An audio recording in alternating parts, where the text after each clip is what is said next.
Tehran says it was an airstrike, but his daughter says it was a chase.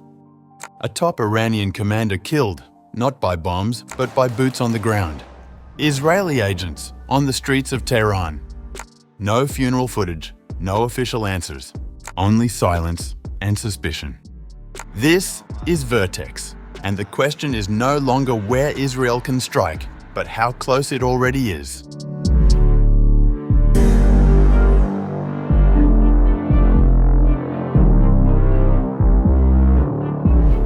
The daughter of a top Iranian military commander assassinated by Israel last month said her father was killed by Israeli agents in a hot pursuit in Tehran and not an airstrike as originally reported. Mahdieh Shadmani, the daughter of Ali Shadmani, the commander of the IRGC's Qatam al-Anbiya central base, who was killed during recent Israeli strikes, has responded to remarks made by the head of Iran's passive defense organization, stressing that her father was killed without having a mobile phone on him and that Israel's tracking methods go far beyond WhatsApp or conventional and individual espionage. Mahdieh said in a video posted on Instagram on July 28th, claiming that her father was not killed in Israeli air bombardment. Many people think that my father was killed in an air bombardment. This was a coincidence. He was in a direct chase with the Israelis. He was martyred in a direct clash with the Zionist regime.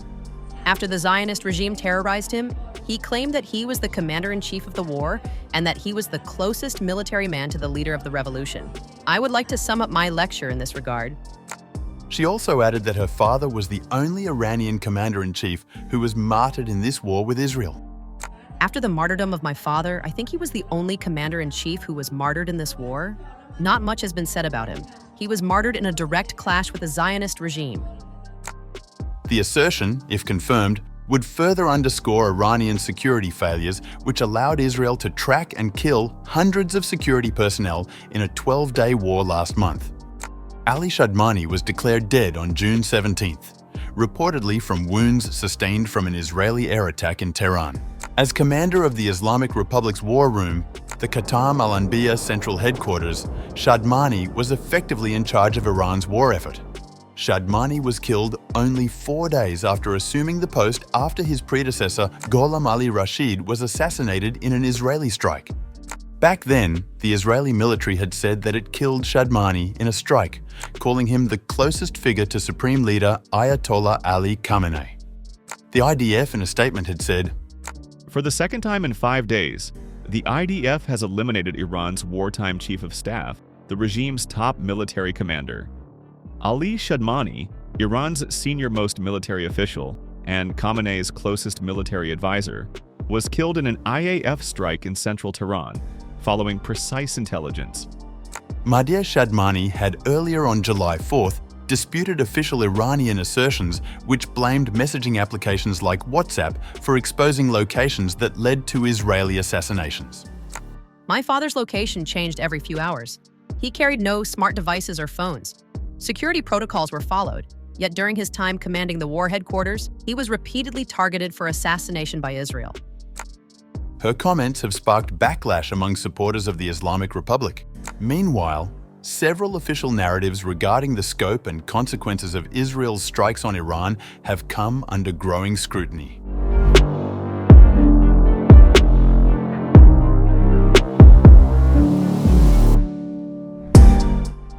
Iranian Parliament Speaker Mohammad Bagher Ghalibaf said July 30th that the recent US-Israeli aggression took place while Iran was negotiating, adding that the Islamic Republic vigorously defended its territory and people. The Islamic Republic of Iran was recently the target of a blatant military aggression by the Zionist regime, an attack carried out with the support and cooperation of the United States. Approximately 1,100 Iranian citizens were martyred in these attacks. This aggression did not occur after the failure of diplomacy, but it did right in the middle of political negotiations. Iran was at the negotiating table and committed to dialogue, but it was the invaders who overturned the negotiating table and chose a different path. In response to this aggression, Iran resolutely defended its territory and its people. The Iranian speaker went on to point to the Gaza catastrophe, saying, The Zionist regime's act of aggression, which was a deliberate violation of international law and the United Nations Charter, was condemned by 120 countries from across the world. But the Zionists' fewer but bully supporters prevented international bodies from taking decisive action to punish criminal Israel. Do you know what the consequences of the Zionist regime's impunity will be? The Zionists use starvation and famine as weapons of mass destruction.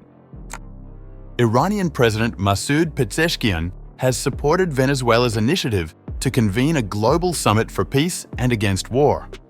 The Venezuelan Foreign Ministry said after a phone call between Venezuelan President Nicolas Maduro and his Iranian counterpart. The ministry said in a statement posted on the Telegram channel of Minister Ivan Gil Pinto.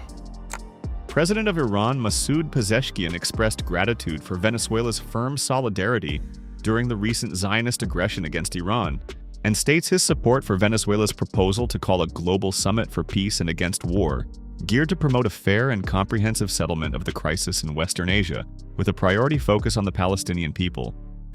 According to the ministry, the Venezuelan leader expressed confidence that diplomacy can help ensure the Iranian people's right to peace and development. The two presidents reiterated that relations between their countries have a strategic character and called for the further development of cooperation in key sectors: economy, industry, science and technologies, agriculture, and public health. They also agreed to mark the 75th anniversary of diplomatic relations between Venezuela and Iran